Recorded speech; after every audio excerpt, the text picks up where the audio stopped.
जय हो। जानकी मैया की जय हो। अंजनी पुत्र पवन सुत हनुमान की जय हो।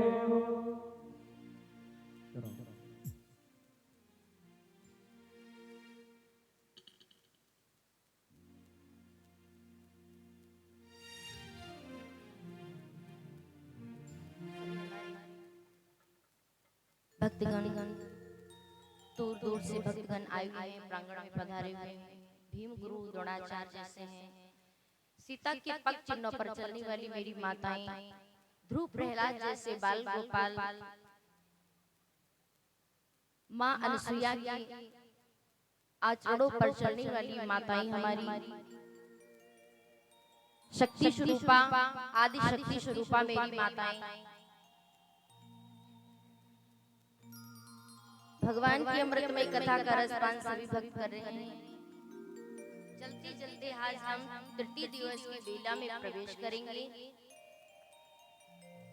भगवान की पावन कथा कल की सुंदर बेला में आप सभी लोग रात्रि के समय में श्रवणपान किए हैं। और एक बात और मैं बता दूं, कंचन नगर के भक्त सच में बहुत अच्छे हैं।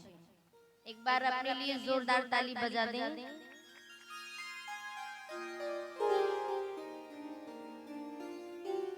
हमारे आयोजक, हमारे जजमान जी बहुत सुंदर सी राम कथा करा रहे हैं। आप लाइव कथा देख रहे हैं, सुन रहे हैं। मंजू कल्याणी मेरा यूट्यूब चैनल है, आप सभी लोग सब्सक्राइब जरूर कर ली। मंजू कल्याणी ऑफिशियल, ये सभी भक्त इस चैनल को सब्सक्राइब करें ताकि आपको कथा और भजन श्रवण करने को मिले। बहुत अच्छे भक्त हैं। तो भगवान की अमृतमय कथा का रसपान हम सब लोग करते हैं। जजमान जी कल कथा कहाँ तक पहुंच चुकी थी? कल आपने कथा श्रवणपान की है कहाँ तक? भगवान माँ सती जी ने अपना शरीर योग अग्नि से भस्म कर दिया। भगवान अपने गणों को, जटाओं को जैसे धरती पर पटका तो वीरभद्र प्रकट हो गए। वीरभद्र प्रकट हुए। मैया ने अपने शरीर को त्यागने से पहले भगवान श्री राम जी से वरदान मांगा था। क्या मांगा था? सती मरण। जब सती जी अपना शरीर त्याग रही थी तो वरदान श्री राम जी से मांगा था कि मैं पुनः फिर से जन्म लूं, लेकिन हर जन्म में भगवान शिव जी की पत्नी बनकर योग यज्ञ से शरीर को जला लिया। भगवान भोले बाबा जी ने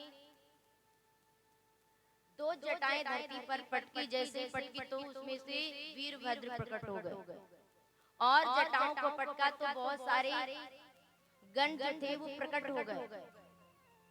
और जब बहुत सारे गण प्रकट हो गए तो सबको आदेश दे दिया भगवान भोले बाबा जी ने कि आप जाइए और जाकर के यज्ञ का विध्वंस कर दीजिएगा। और दक्ष प्रजापति के जितने भवन में देवता हैं किसी को छोड़िए नहीं, उठा उठा करके उन्हें पटक पटक कर मार दीजिए। ये मेरा आदेश।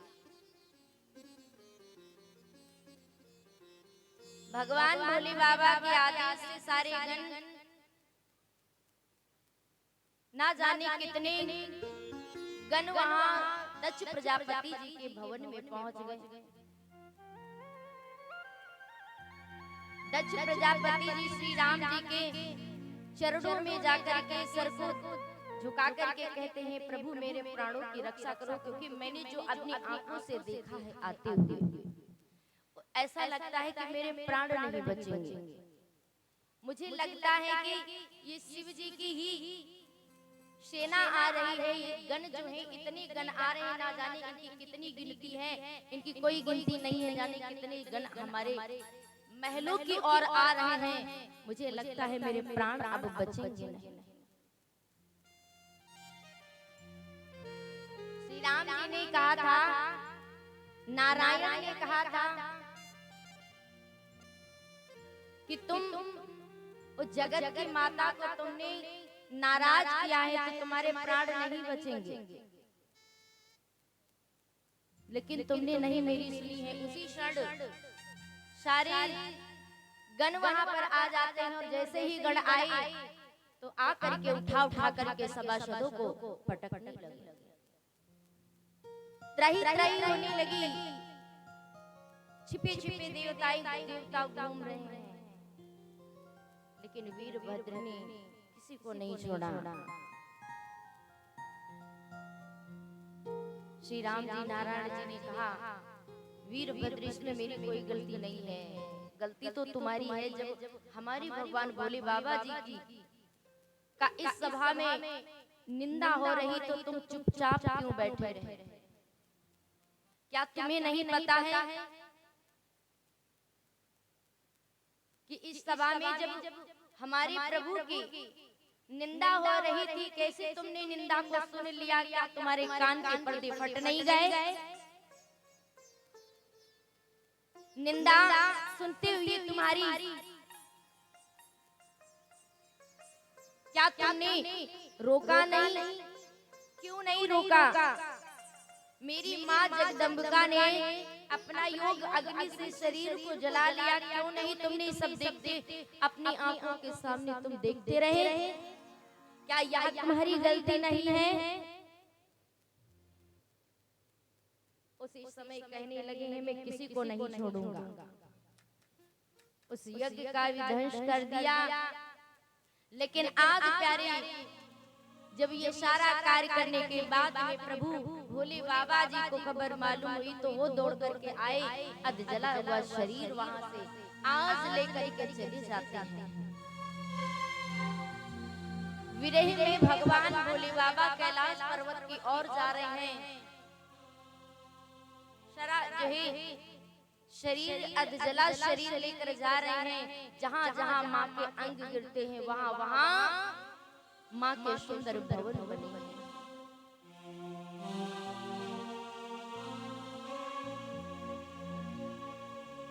भगवान ब्रह्मा नारायण ने मन में विचार कर लिया, यदि इनको नहीं रोका गया तो महाप्रलय आ जाएगा। ब्रह्मा जी ने कहा, कोई उपाय करना पड़ेगा। नारायण कोई उपाय करो। बोले क्या करूं? कहने लगे, अपना चक्र सुदर्शन छोड़िए, ये करना पड़ेगा। अगर ऐसा नहीं करोगे तो महाप्रलय आ जाएगा। बोले कि देवी के शरीर के खंड खंड कर दीजिए। उसी समय नारायण जी ने क्या किया है?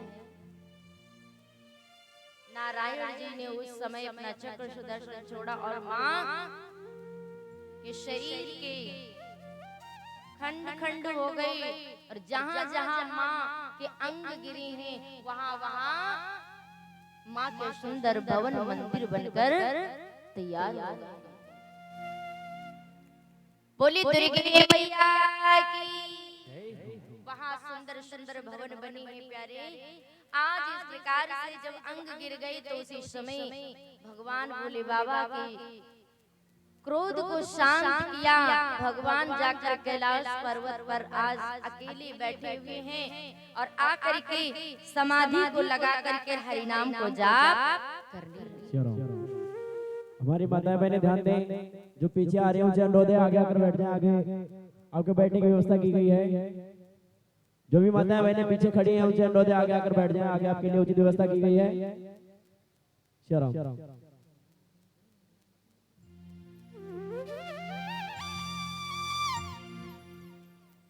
अभी धर मैया जी पुनः फिर से जन्म लेते। किनके यहाँ जन्म लिया है मैया जी ने? हिमांचल राजा के घर, जिन्हें हिमगर कहते हैं, जिन्हें हिमालय भी कहा जाता है।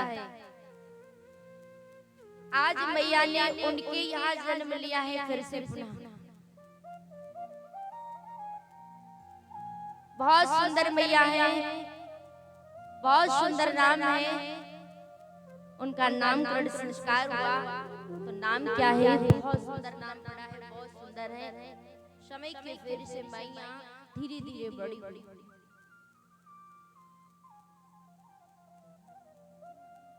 सुंदर सहज सुशील सयानी, नाम उमा अंबिका भवानी।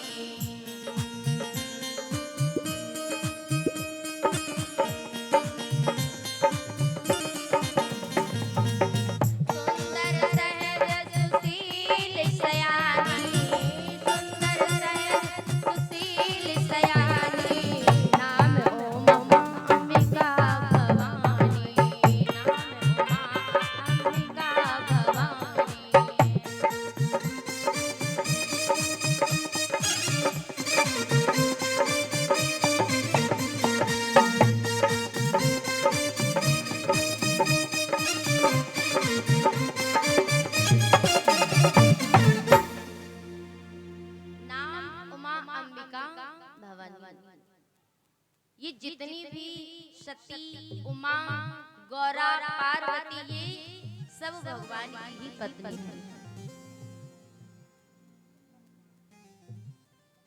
कितनी बार मैया ने जब जन्म लिया है ना, तब बन करके शिव की पत्नी बन करके आई।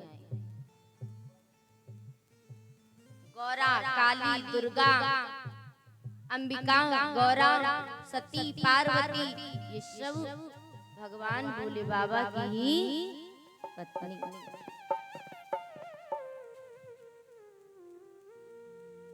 उसी समय भगवान भोले बाबा समाधि लगा करके ध्यान में मगन है, हरि नाम का जाप कर रहे हैं। इधर नारद बाबा हिमांचल के यहाँ पहुंचे। हिमांचल के यहाँ पहुंच करके राजा हिमांचल ने अपनी पुत्री की भाग्य की रेखाओं को जो है दिखाया। बोले कि मेरी बेटी में कोई ऐसा अवगुण तो नहीं है, जरा देख के बताइए। तो एक बात बताओ, जहाँ नारद बाबा जाएं कोई किसी का घर बस सका है आज तक? किसी का घर बसा है? बसाएंगे नहीं, उजाड़ने पे तुले हुए। जहाँ पे बनता होगा वहाँ बिगाड़ेंगे, और जहाँ बिगड़ रहा होगा वहाँ बनाते हैं। नारद, जिनकी बात कभी रद्द ना हुई हो, वही तो नारद है। नारद बाबा उस जगह पर पहुंचे। बाबा नारद से हिमांचल राजा ने पूछा, देखो बाबा, आप तो भाग्य की रेखाओं को भी देख लेते हैं ना, तो काम करिएगा, हमारी पुत्री में ये देखो कोई अवगुण तो नहीं है। बाबा नारद ने देख कर कहने लगे, नहीं, आपकी बेटी में कोई अवगुण ऐसे नहीं है। सब लक्षण संपन्न कुमारी, हुई है सतत प्रिय